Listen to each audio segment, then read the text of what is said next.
இந்த உலகத்தில் உன்னோடு இருந்த உன்னுடைய பணம் எங்கே? உன்னுடைய அதிகாரம் எங்கே? உன்னுடைய குடும்பம் எங்கே? உன்னுடைய அடிமைகள் எங்கே? உன்னுடைய பேச்சை கேட்டு நடந்தவர்கள் எங்கே? உன்னுடைய கர்வம் எங்கே? உன்னுடைய ஆணவம் எங்கே?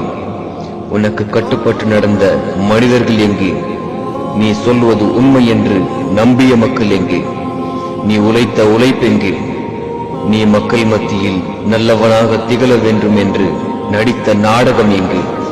உன்னுடைய நாடகத்தால் நம்பிய மக்கள் எங்கே?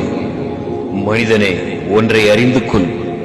உன்னுடைய அமல்களை தவிர வேறு எதுவும் எவரும் பயன் தராத நாள் கூடிய விரைவில் உன்னை பிடிக்கும். அதனை அஞ்சிக்கொள். இறைவனுடைய பிடி மிக கடுமையானது. உன்னை படைத்த இறைவனை அஞ்சி உன்னுடைய வாழ்க்கையை அமைத்துக்கொள். உன்னுடைய நேர்வழிக்காக இறைவனிடத்தில் பிரார்த்தனை செய்து கொள்.